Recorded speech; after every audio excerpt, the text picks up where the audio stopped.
Entonces vamos a arrancar con la clase de hoy, ya estoy grabando, para efectos de que quede en la grabación de la clase y montarla a YouTube. Yo les había enviado a ustedes un taller. Ese taller, todos me están escuchando bien, ¿cierto? Pónganme el dedo así si me están escuchando bien. ¿Me están escuchando bien? Listo. Bueno, entonces yo le había dejado un taller que tiene que ver con vamos a iniciar una serie de talleres y de videos donde ustedes se van a meter y los van a analizar. Necesito que sean objetivos. A los de tercero, eh, necesito que ustedes me pongan cuidado en esos talleres porque ustedes se dieron cuenta que la semana pasada mataron 2 personas aquí en Armenia, ¿cierto? El mismo día y casi a la misma hora. ¿Sí sabían eso o no? ¿No sabían? No, señor. Muevan la cabeza, ¿no? ¿O sí? Entonces, bueno, consigna desde hoy estamos a ¿cómo? A 19, ¿cierto? Sábado 19, todos los días por la mañana. Yo no doy órdenes porque ustedes no son subalternos míos, ustedes son compañeros de clase. Pero les recomiendo que escuchen noticias por la mañana, que se metan en su celular y miren cuáles fueron las noticias importantes del día. ¿Qué pasó en Armenia? Les cuento, la semana pasada, creo que fue el miércoles o jueves, mataron a un señor sicariado, le dieron bala ahí afuera del supermercado Laureles. Entonces, y ese mismo momento, casi 10 minutos antes o 10 minutos después, mataron a una niña en el barrio La Diela, una muchacha que iba en una moto. Entonces, yo quiero que ustedes no hagan lo que venían haciendo antes de entrar a esta cátedra y a esta carrera. Que ustedes llegaban y se enteraban de la muerte, si es que se enteraban, como en este caso veo que no se enteraron. Y entonces lo mataron en el barrio Laureles de Armenia, al norte de la ciudad, a una cuadra del centro comercial ese Sao, es que llama, Sao, que queda en la 14 arriba del hospital. Y lo mataron, iba con la señora, lo impactaron de cuatro impactos con arma de fuego. Ya no hay que hablar, tenemos que empezar también a hablar técnicamente. Ya no empecemos a hablar de que no, que le metieron 4 tiros y 4 pepazos y que el señor cayó y que hizo muecas y que pobrecito y que qué pesar. Entonces comienzan eso era que se la jugaba la mujer y vino el marido de la otra muchacha y le pegó su acostada. Y empezamos como a hacer conjeturas. Resulta que ustedes ya están estudiando criminalística, están estudiando un técnico en investigación criminal. Ustedes ya no me pueden hablar así. Mire, me dio mucha satisfacción esta semana que tuve clase de balística con los del tercer semestre, porque yo los puse a investigar esos 2 delitos.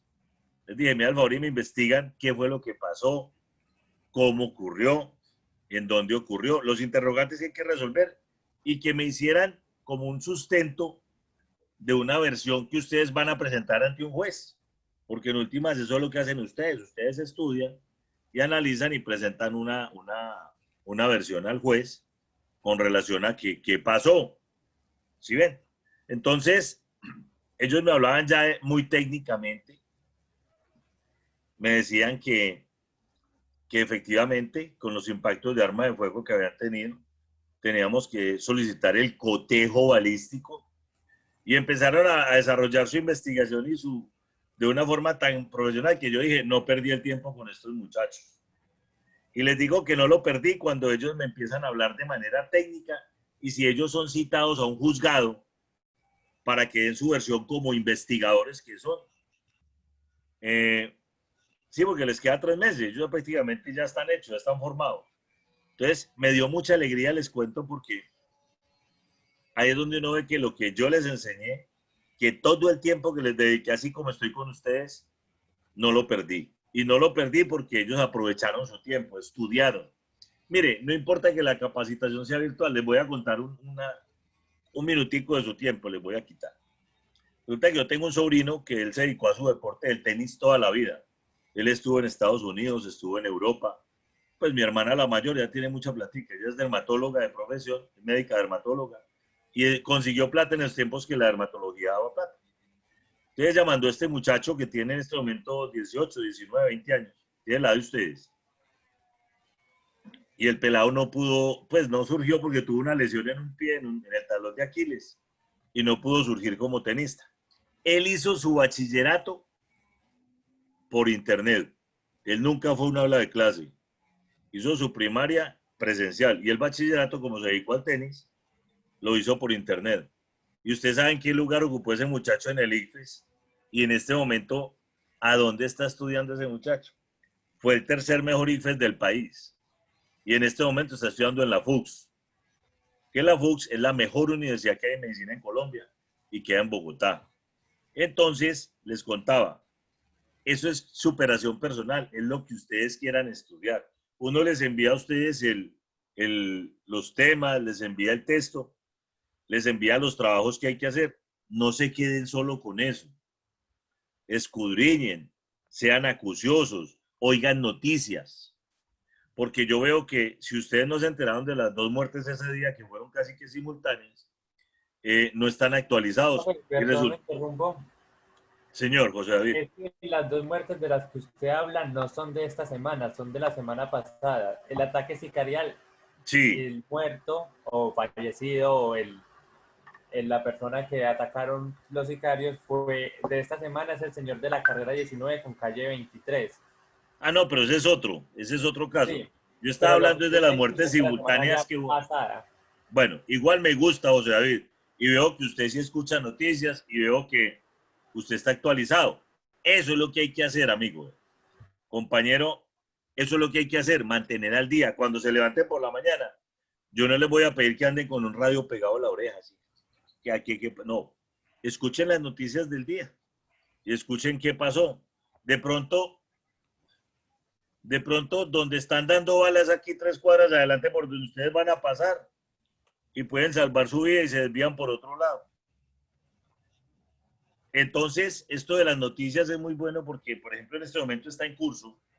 Hoy es la judicialización de los dos policías que tuvieron la muerte de ese estudiante de Derecho, porque era un estudiante, en la ciudad de Bogotá. Yo fui policía 25 años. Y yo les cuento, eso es muy bueno que ocurra. ¿Sabe por qué? Porque los policías están perdiendo como ese respeto por la gente. Y lo digo, y yo fui policía y me duele. Pero entonces es bueno que ocurra esto porque entonces ya saben que para ellos también hay ley y que uno tiene que entrar en cintura. Ustedes van a ser investigadores del CTI, de la policía, de la SIGIN, de la DIGIN, en cualquier campo donde se van a desempeñar. Pueden ser investigadores privados. Pero siempre tienen que estar trabajen siempre como enmarcados en la Constitución. Las leyes son únicas. Los delitos están contemplados en el Código Penal colombiano y se llaman tipos penales. Ustedes saben que yo como abogado, yo soy muy centrado y yo trabajo muy ajustado a la norma. Entonces me gusta que ustedes, que son mis estudiantes, que son mis compañeros de clase, que son los que me acompañan, también marquemos como eso y en eso nos vamos a centrar. Bueno, entonces inicialmente yo quiero escuchar a Estefanía. Estefanía, yo le estuve leyendo el análisis que usted hizo de ese documento, pero primero lo vamos a leer. Bienvenida, Nora, ¿cómo amaneció? Entonces vamos a compartir vamos a compartir pantalla y vamos a leer el documento. Una vez finalicemos, yo lo cierro y yo quiero escuchar a cada uno de ustedes que me resuelva un interrogante de los que yo les envié el taller. ¿Listo? A segunda hora abarcamos los principios de criminalística y finalmente vemos las nueve, creo que fue José David que me las envió, ¿cierto? José David, usted me envió las ayudas, usted es de la exposición hoy.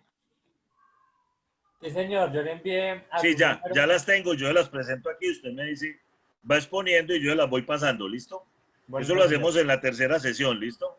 Bueno, señor. Bueno. Entonces vamos a leer el documento, por favor, el que ustedes me enviaron, el que yo les envié, y cada uno me hace el análisis, que es un caso muy viejo, pero es un caso que nos da como el inicio en que ustedes tienen que tener un pensamiento divergente, tienen que pensar diferente a los demás.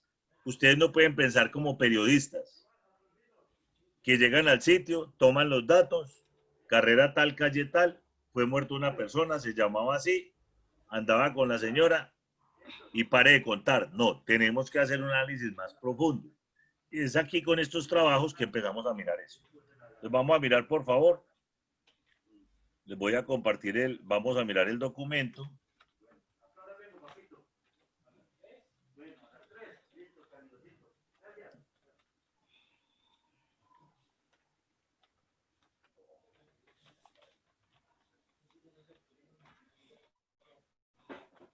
Este fue el documento que yo les envié, ¿cierto?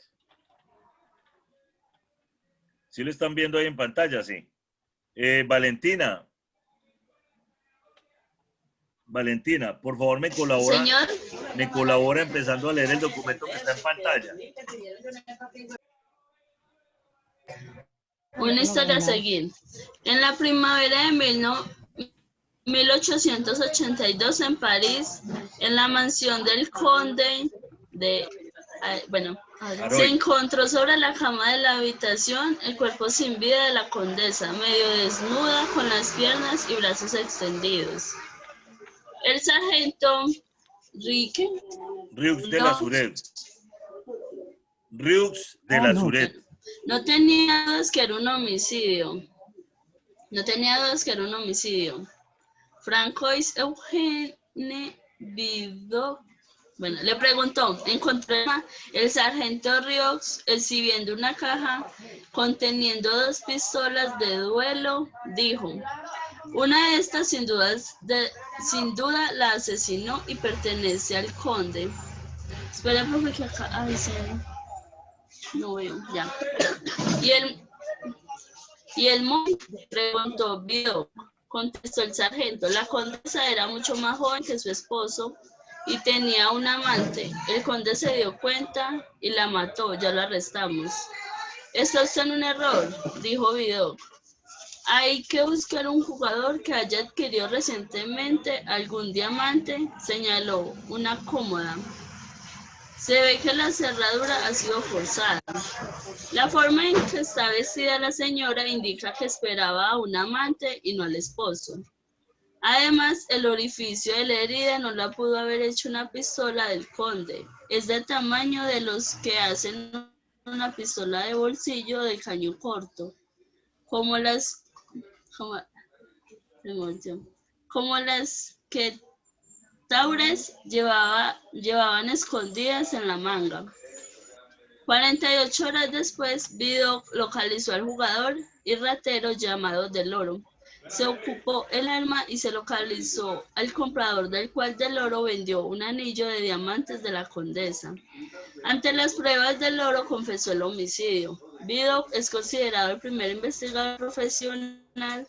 Fue el creador de la Surete, Oficina de Investigación Criminal de la Policía Francesa, establecida en 1812 y encabezada por Vidocq hasta 1827. Esta es modelo del Departamento de Investigación Criminal de Scotland Yard y de FBI, así de todos los orígenes de departamentos del mundo de su género. Esta línea de pensamiento es la que se debe primar en todo investigador. Los investigadores novelescos detectives están inspirados en hombres verdaderos como Vidocq, el cual inspiró personajes como Hércules Poirot de Agatha Christie. Bueno, muchas gracias. Entonces, Estefanía, ¿está por ahí?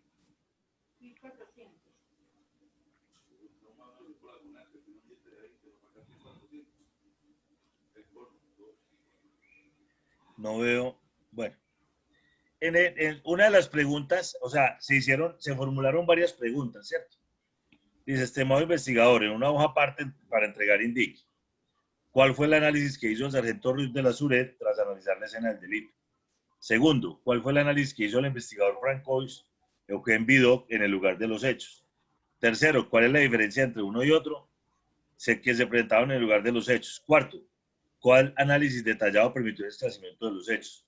Si ustedes tienen el documento ahí al lado, que lo deben tener, por favor, necesito que ya fue parte de esto, Estefanía Sánchez, por favor. Sí, profe. Usted hizo un análisis muy bueno y yo lo leí, y usted me envió con relación a eso. ¿Me resuelve el primer punto que usted colocó, por favor? ¿Me lo lee? Sí, profesor, claro. Pues yo escribí así. El análisis que hizo el sargento fue que era un homicidio también que la condesa era mucho más joven que el conde. Así llegó a la conclusión de que el conde se dio cuenta de que la condesa tenía un amante y la asesinó, Bueno, dejándose llevar por suposiciones y para salir rápido del caso no se percató de los interrogantes echándole la culpa al conde. bueno. Entonces, yo creo que, ¿quién tuvo un análisis diferente en el primer punto, por favor? Vidoc. ¿Quién tuvo un análisis diferente? Bueno, segundo punto, Erika Rodríguez. ¿Cómo resolvió usted el segundo punto? Contésteme, por favor. Yo lo resolví. Vido analizó que existían otras evidencias que indicaban que podían haber otros sospechosos. Él analizó la herradura forzada y que faltaban un diamante de la condesa y de ahí determinó que no era como crimen pasional, que existía la posibilidad de que era por un hurto. Bueno, excelente. A ver, Luz Ángeli Castaño, ¿cómo resolvió usted el tercer punto? Bueno, ¿cuáles diferencias entre uno y otro se presentó tras el análisis en el lugar de los hechos? El sargento presentó su estudio que el conde la había matado por infidelidad. No analizó bien la escena del crimen, mientras que el investigador Vidoc observó detenidamente el lugar de los hechos y pudo evidenciar que ocurría algo más. Bueno, excelente. A ver, Moisés, cuénteme usted cómo resolvió el tercer punto.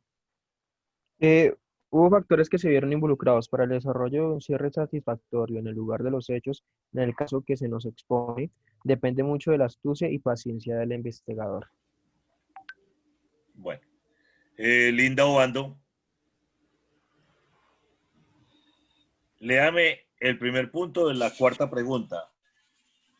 O sea, la cuarta pregunta tiene varios interrogantes, ¿cierto? Léame la cuarta pregunta. ¿Cuál análisis detallado permitió el esclarecimiento de los hechos? Bueno, resulta que ahí vienen unos interrogantes del qué, quién, cuándo, cómo, dónde, por qué y con qué. ¿Listo? Son 7 interrogantes. Entonces, yo quisiera escuchar a José David. José David, cuénteme usted cómo resolvió esos interrogantes. ¿Qué pasó? Se encontró en el cuarto el cuerpo sin vida de la duquesa. ¿Quién? Al principio se sospechó del esposo, luego se resolvió que fue un robo de parte de un hombre llamado Debro. ¿Cuándo? Lo sucedido de los hechos pasó en la primavera de 1882 en París. ¿Dónde? Lo ocurrido sucedió en París. Bueno. ¿Cómo? ¿Sigo, profe? Sí, espera un momentico, le damos la oportunidad a Nora Elena que siga. Nora Elena. Gracias, José David. Siga usted con el otro interrogante, por favor. ¿Sí me escucha? Señor. ¿Sí me escucha? Para que siga con el cuestionario que estábamos resolviendo el último punto. Siga, por favor. ¿Cómo? Una persona llamada Del Oro forzó la cómoda de la habitación. De allí obtuvo un diamante. ¿Por qué? El motivo por el cual sucedieron los hechos fue por un robo de diamante, el cual tenía en la cómoda de la habitación la duquesa. Bueno. ¿Con qué? La condesa tuvo una herida de bala, la cual era propiciada por una pistola de bolsillo. Bueno, muchas gracias. Yo quiero que alguien de ustedes, el que quiera, alguno de ustedes, el que quiera, me diga qué conclusión podemos tener de ese taller, de esa investigación, de ese análisis, de esa escena. ¿Cuál conclusión podemos tener?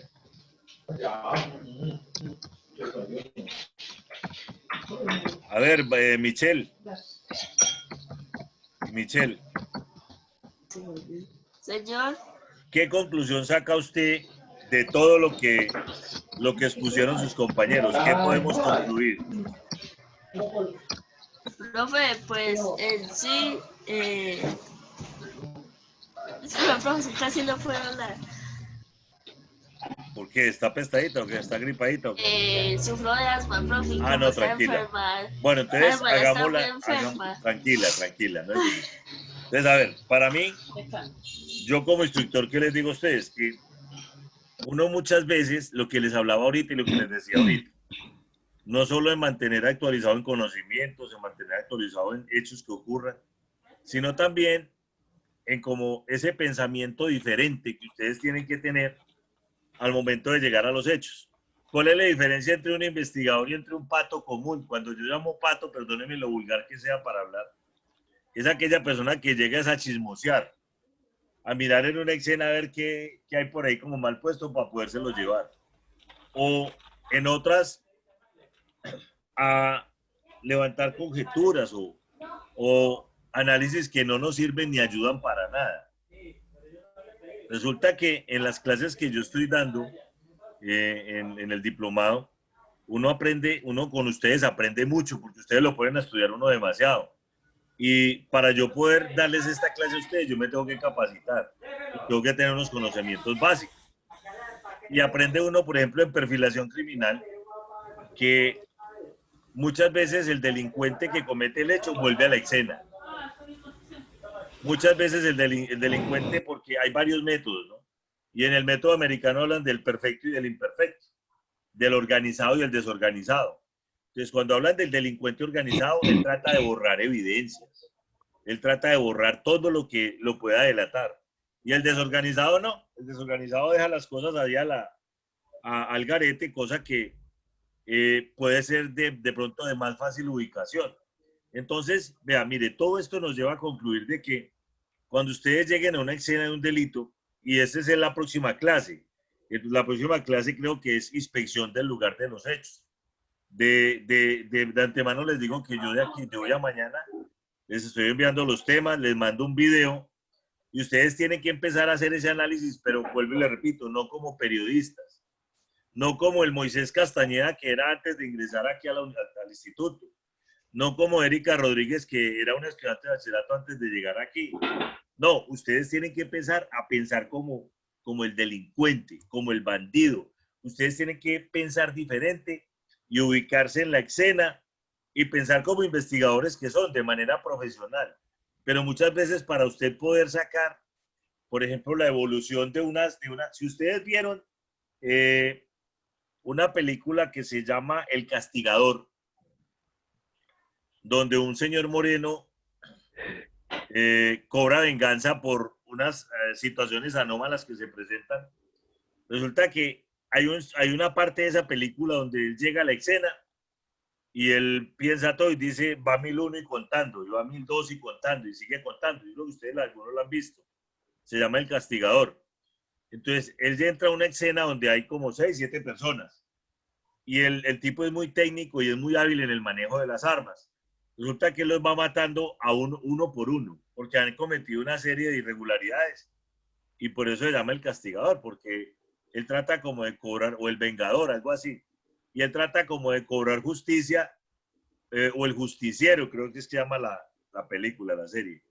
Y él trata como de cobrar justicia por su propia mano. Inclusive hay unos policías en otra escena de la película donde extorsionan a la gente y les cobran dinero para no hacerles daño. A una señora que tiene una cafetería se le incendian para que le paguen.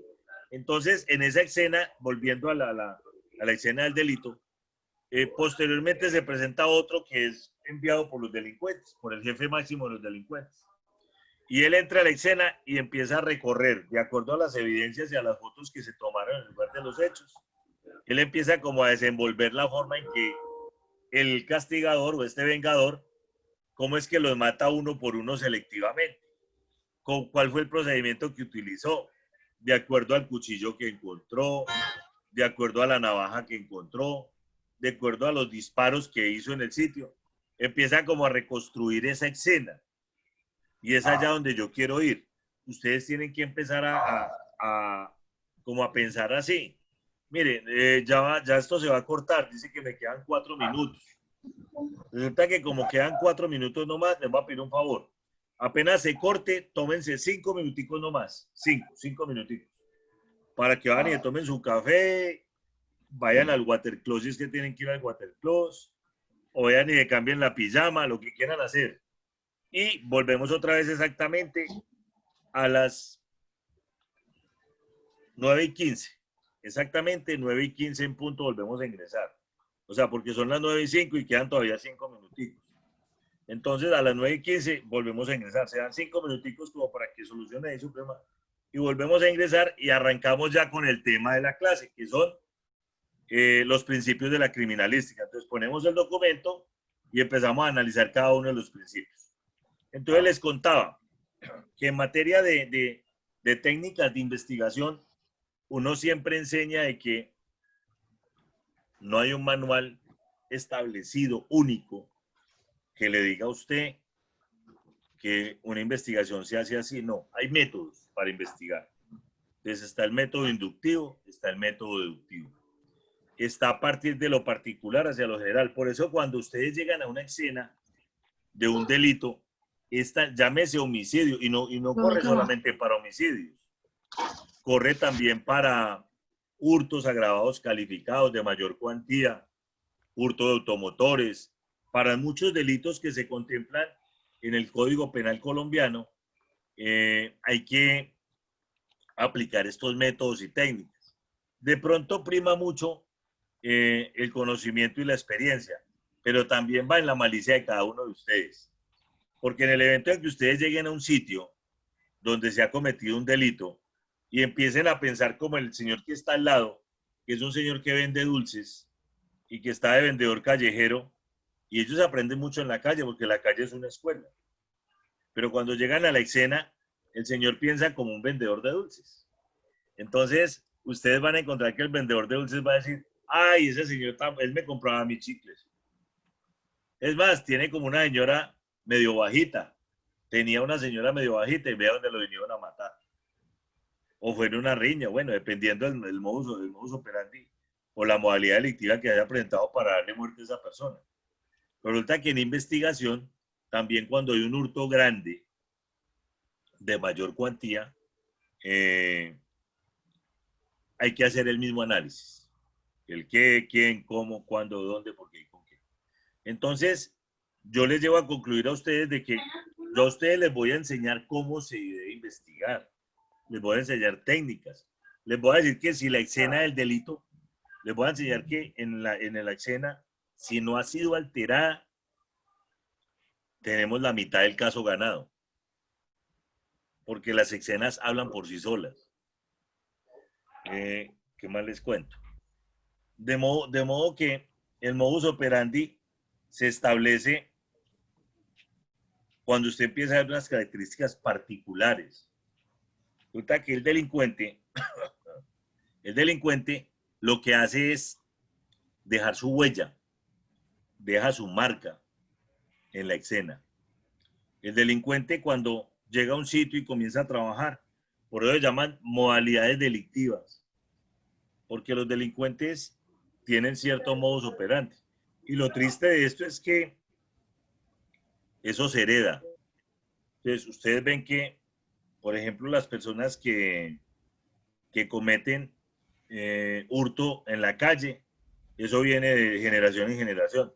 Entonces lo hacían los bisabuelos, se heredó a los abuelos, se heredó a los padres y por último están los hijos. Y todos aprendieron a vivir de eso. Me dice que queda menos de un minuto, entonces si se corta, ya saben que a las 9:15 volvemos a ingresar, ¿listo? Por favor. Entonces esto se va heredando de generación en generación.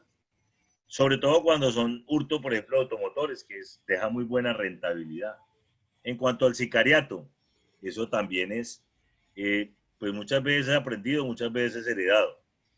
Pero en la mayoría de las veces es porque el mismo círculo y el medio en que se desenvuelve lo llevan a que la persona actúe de esa manera. O sea, el delincuente no es delincuente por